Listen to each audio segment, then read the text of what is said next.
শ্রী রাধে শ্রী রাধে। সবাই মিলে একবার হাত তুলুন তো, 3 বার হরে কৃষ্ণ মহামন্ত্র বলবেন। হরে কৃষ্ণ কৃষ্ণ কৃষ্ণ হরে হরে, হরে রাম রাম রাম হরে হরে, হরে কৃষ্ণ কৃষ্ণ কৃষ্ণ হরে হরে, হরে রাম রাম রাম হরে হরে, হরে কৃষ্ণ কৃষ্ণ কৃষ্ণ হরে হরে, হরে রাম রাম রাম হরে হরে।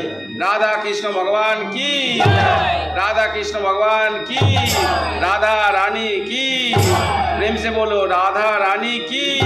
राधे राधे राधे राधे राधे राधे। तो सबाई मन दिए सुनबेन। आज श्रीमद् भागवत महापुराण कथामृत আপনাদেরকে শ্রবণ করাবো। আমার সাথে আমার দিদিও বলবে, আমাকে আগে বলতে পাঠ করার জন্য বলেছেন। তো অকারণ করুণাময়ী শ্রীমতী রাধারানীর কৃপা এবং আপনাদের দ্বারাই আমরা যে এই ভাগবত কথামৃত শ্রবণ করাতে পারছি এবং আপনারা যে শুনছেন, এইগুলো শ্রীকৃষ্ণ এবং রাধারানীর কৃপা ছাড়া এগুলো সম্ভব নয়। কারণ শ্রীকৃষ্ণের মধ্যেই বলে দিয়েছেন কৃষ্ণ হচ্ছে করুণার সিন্ধু আর উনি দিনেরও বন্ধু। দেখুন এই ভাগবত কথামৃত এমন এক অমৃত, কথা অমৃত যে বলে দিয়েছেন না, ভাগবতের মধ্যে বলেছেন দশম স্কন্ধেতে গোপী গীতেতে, তব কথামৃতম তপ্ত জীবনম কবি ভিড়িয়তম কলমসাপহম শ্রবণ মঙ্গলম শ্রীমদতং ভুবি গিনিন্তেতে ভুরিদা জানা। গোপীরা শ্রীকৃষ্ণ বিরহেতে আর্তনাদ করছেন। কেন না, কৃষ্ণ যখন গোপীদের সাথে ছিল তখন তাদের মনের মধ্যে একটাই প্রশ্ন জেগেছিল, যে মনের মধ্যে কিঞ্চিত মাত্র অহংকার এসে গেছিল। কি অহংকার গোপীদের মধ্যে? যে কৃষ্ণ আমার ভালোবাসার মধ্যেই, আধীনের মধ্যে ওনাকে লাড় দুলাল করছি, কৃষ্ণের কৃপা নয়, আমিত্ব ভাবটা এসে গেল। কখনো বা শ্রীকৃষ্ণকে গোপীরা বলছেন, কানাই আমি অনেক আপনার সাথে নৃত্য করেছি, আমাকে একটুখানি আমার বাহুটা অর্থাৎ হস্তগুলো একটুখানি প্রক্ষালন করা, মানে একটুখানি বাংলা কথায় মানে হাত টিপে দেওয়া যেটা।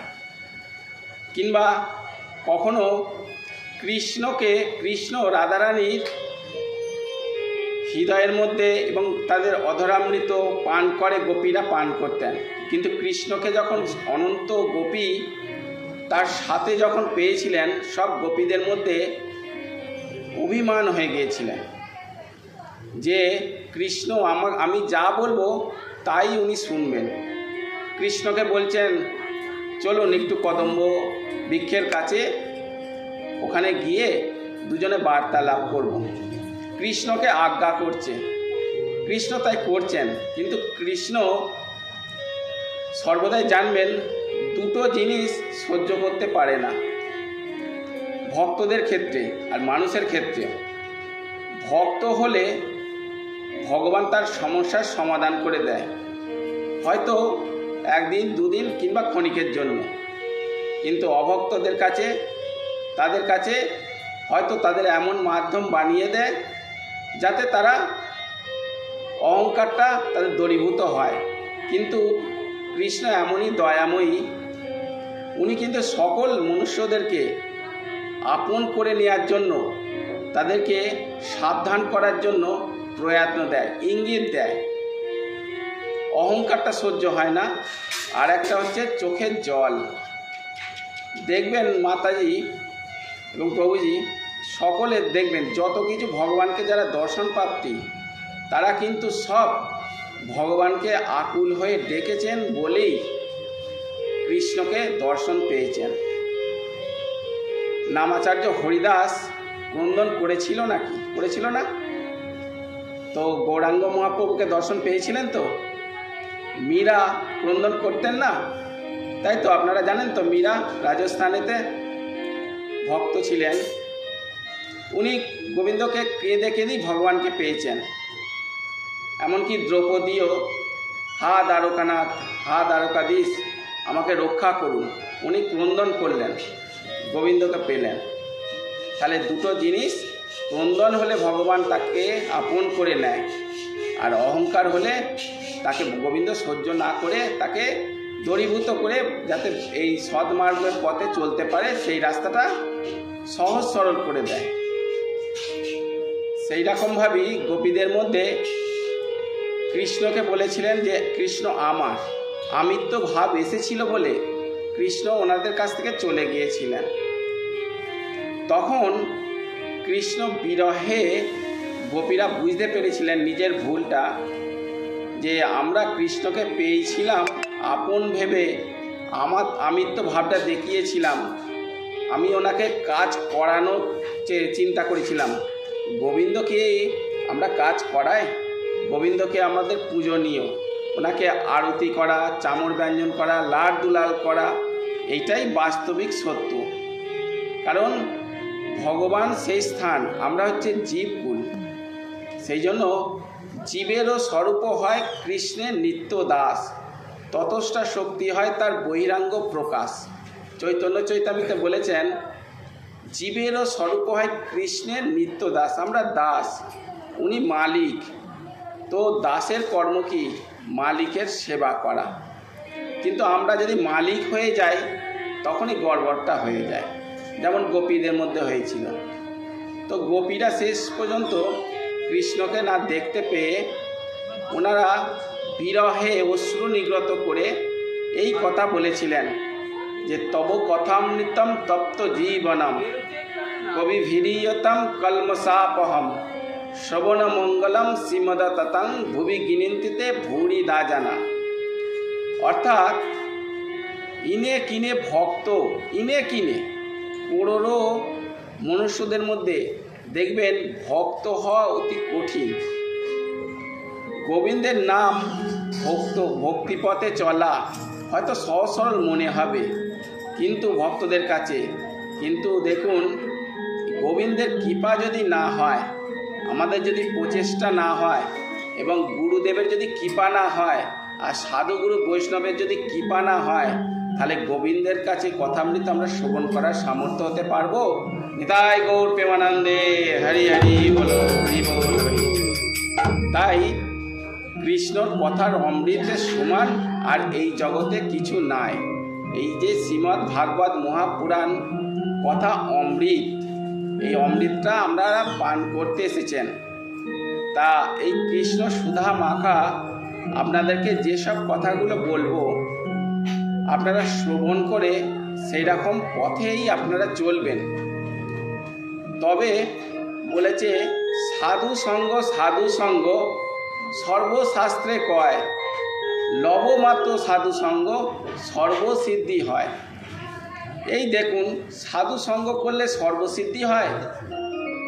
অনেক সব ভক্তদের মধ্যে, মনুষ্যদের মধ্যে একটা বিস্ময়কর চিন্তার ভাব এসে গেল যে সাধুদের সঙ্গ করলে সত্যিই আমরা সর্বসিদ্ধি, সব কিছুই আমাদের পূর্ণ হবে। বলছে হ্যাঁ পূর্ণ হবে। বলছে উদাহরণ কিছু আছে? বলছে হ্যাঁ আছে। দস্যু রত্নাকরকে জানেন? আমরা বইতে সবাই পড়েছি, যিনি বাল্মীকি হয়ে গিয়েছিলেন। উনি রামায়ণ লিখেছেন। আজ যে আমরা রামের কথা, রামের চরিত্রাবলী শুনি তুলসীদাসের দ্বারাই, আর আমাদের বাল্মীকি রামায়ণ সংস্কৃত উনি লিখেছিলেন। তো এই বাল্মীকি মুনি, উনি কিন্তু মুনি ছিলেন না, উনি ছিলেন দস্যু। দস্যু মানে ডাকাত যারা করে না, তাদেরকে ওই উপাধি দেয়া হয়। তো ওনার প্রাতকাল থেকে সায়কালে সর্বদাই লুটপাট করা, মানুষকে যদি জঙ্গলের পথ দিয়ে যায় তাদের কাছ থেকে সব কিছু সোনা দানা আভূষণ ছিনিয়ে তো নেয়, আবার তাকে মেরেও ফেলে, দ্বিধা প্রকাশ করে না। কিন্তু নারদ মুনি সেই রাস্তা দিয়ে যাচ্ছেন।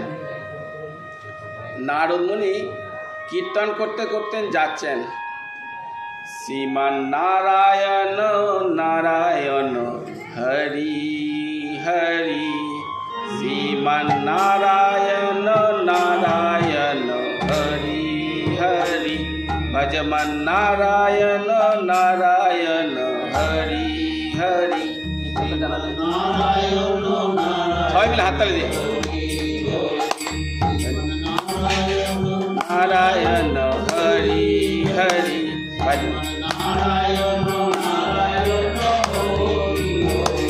ভজমান নারায়ণ নারায়ণ হরি হরি, ভজমান শ্রীমান নারায়ণ নারায়ণ হরি হরি, শ্রীমান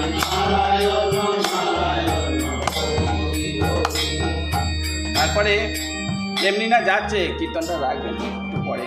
তো যখন যাচ্ছে তখন দস্যু রত্নাকর উনি কিন্তু বলছে, আপনি কোথা দিয়ে যাচ্ছেন, আপনি দাঁড়ান দাঁড়ান।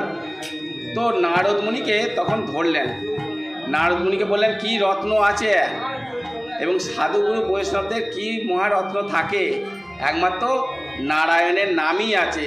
বলছে ভাই আমার কাছে কোনো রত্ন নেই, রত্ন আছে নামের রত্ন, নারায়ণের নামের রত্ন, শ্রীমান নারায়ণ নারায়ণ হরি হরি, শ্রীমান শ্রীমান নারায়ণ নারায়ণ হরি হরি,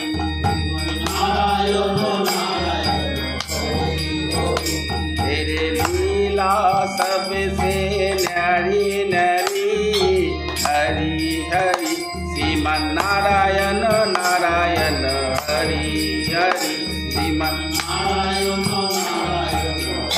তো যাচ্ছে যেতে যেতে বলছে নাম আমার নারায়ণের নামই হচ্ছে মহামূল্যবান রত্ন, তাই তো ওইটার উপর রত্নর উপর আর কি আছে।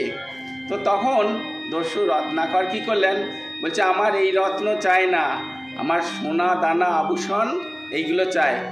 বলছে সোনা দানা আভূষণ এই ধরা দামই থাকবে, কিন্তু উপরে যখন যাবেন সোনা দানা রত্ন জমি জায়গা যাবে কি প্রভুজি মাতাজি আপনারা বলুন, যাবে? সেই জন্য কিছুই যাবে না, নারায়ণের নামই যাবে। তখন বলছে ভাই এই নারায়ণের নাম নেই, নামের দ্বারাই আপনি উদ্ধার হয়ে যাবেন। আচ্ছা বলুন তো, আপনি যেই পাপ কর্ম করছেন এতে কি আপনার এই নাম, এতে আপনার পাপটা নষ্ট হবে? আপনার কি পাপের ভাগ কেউ নেবে? বলছে পাপের ভাগ, পাপ কি জিনিস?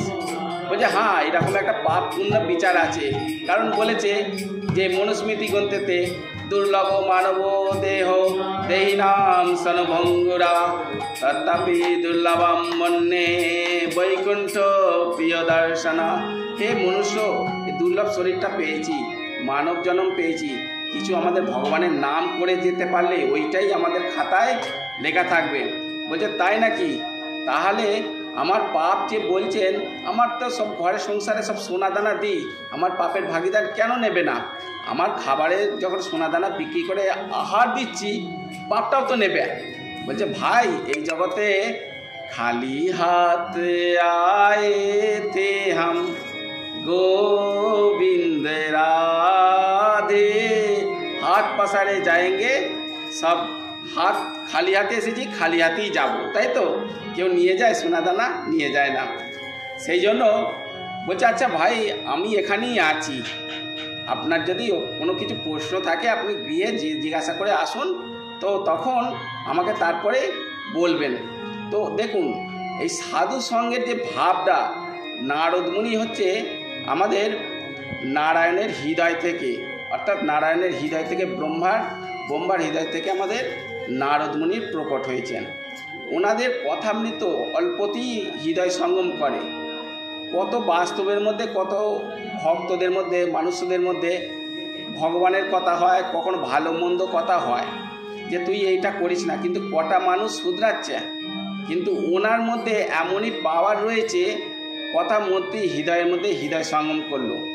এই জন্য হরিনাম যখন শুনবেন, যে ভগবান দর্শন প্রাপ্তি 1 নম্বর, কিংবা ভগবান দর্শন প্রাপ্তির অভিলাষা, তার মধ্যে শরীরের রোমাঞ্চ, কম্পোষ, অষ্টসাত্ত্বিক ভাব হয়, তাদের কথামৃত শ্রবণ করবেন। আর 3 নম্বর, যে ভক্তের মধ্যে নিষ্কাম থাকবে, অর্থাৎ কোনো কামনা থাকবে না, শুধু রাধারানীর দর্শনের অভিলাষী, নিঃস্বার্থ, কোনো স্বার্থ থাকবে না, এনার বিনিময়ে লেনদেন যাই হোক সেটা যেন না থাকে, শুধু রাধারানীকে পাবো এই অভিলাষা। আর অষ্টসাত্ত্বিক ভাব, রোমাঞ্চ, কম্পোষ যেমন হয়, একদম যেমন মাছ জল থেকে বাইরে বেরিয়ে আসে যখন ছটপট ছটপট করে না, তেমন রাধা কৃষ্ণের জন্য ব্যাকুলতা হয়। এনাদের কথামৃত শ্রবণ করলেই আপনাদের কল্যাণ হবে, ঠিক আছে? সেই রকম নারদ মুনিও ভগবানের অবতার, মনের অবতার হয়ে জন্মগ্রহণ করেছেন নারদ মুনি। তাই অল্প কথাতেই তার মনের মধ্যে হোতল পাতল হতে লাগলো যে সত্যি তো এই মুনিবর যা বলছে সেটা সত্যিকারেরই একবারখানি যাচাই করেই দেখি না। উনি তার পিতার সঙ্গে গেলেন, পিতাকে বললেন আমার পাপের ভাগিদার আপনি নেবেন তো? পিতা বললেন আমি কেন নেব? পুত্র সন্তান পিতাকে রক্ষা করার জন্য, আমি যখন বড়, তুই যখন ছোট ছিলিস, পিতা বলছে, তখন আমি খাওয়া দাওয়া করেছি, বড় করেছি, বৃদ্ধ বয়সে তুই দেখবি বলে। মাতাকেও বললেন, মাতাও এরকম বললেন, তার স্ত্রী, পুত্র ইত্যাদি ইত্যাদি। আর ব্যাখ্যা আছে বাল্মীকি রামায়ণে, বুঝে নেবেন। কুলমিলাকে পাপের ভাগিদার কেউ নেবে না, নেবে না, নেবে না। মনের দুঃখে তখন কি করলেন, নারদ মুনির কাছে এসে সাষ্টাঙ্গ প্রণাম করে বললেন যে সত্যিকারেরই বাস্তবিক কিন্তু পাপের ভাগিদার নিজেকে নিজেই ভুগতে হবে। এই পাপ থেকে মুক্তি হওয়ার কোনো উপায় আছে? বলছে হ্যাঁ আছে। শ্রীমান নারায়ণ নারায়ণ হরি হরি,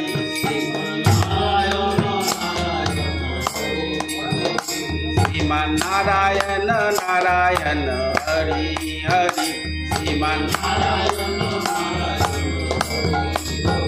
ভজমান নারায়ণ নারায়ণ হরি হরি, ভজমান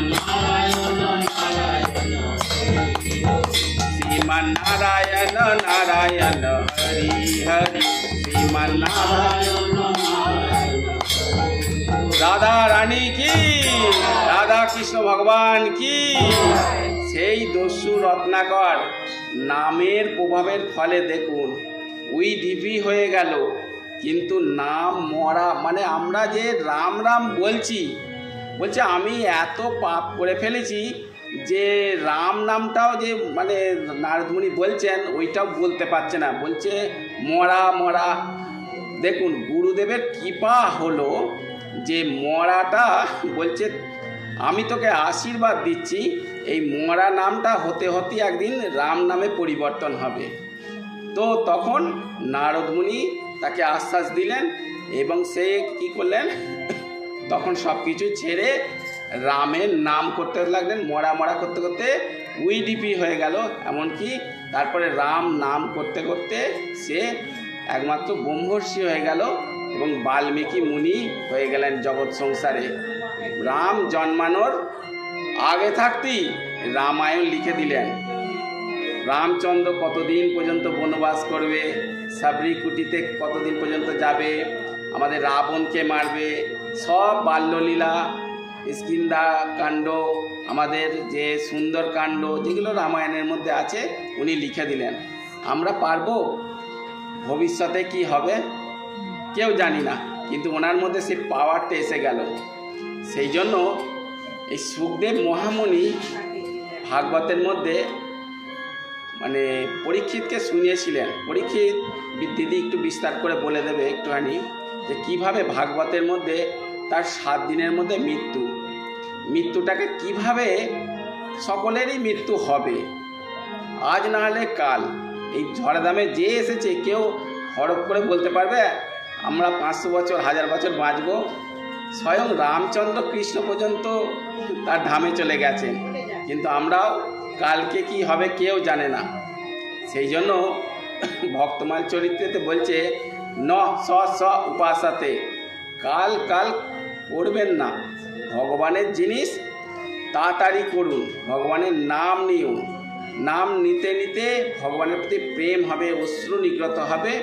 ওই যে বললাম না, শ্রীকৃষ্ণ অশ্রু নিগত হলে তবেই আপনাকে প্রেমে বশীভূত হয়ে হাতটা ধরে অন্তিম সময়ে গোলক বৃন্দাবনে নিয়ে যাবে। ঠিক আছে, তো তার সঙ্গে একটু কীর্তন হয়ে যাক, তারপরে নামের মহিমা কেমনই দেখুন। দস্যু রত্নাকর থেকে বাল্মীকি হয়ে গেল, সেই নামের সংকীর্তনে আপনারাও করবেন। তার নামের মহিমাতে একটু সংকীর্তন হোক, তারপরে আবার লীলার মধ্যে প্রবিষ্ট করুন। ঠিক আছে, হরি বল। রাধা রানী কি জয়। রাধে রাধে।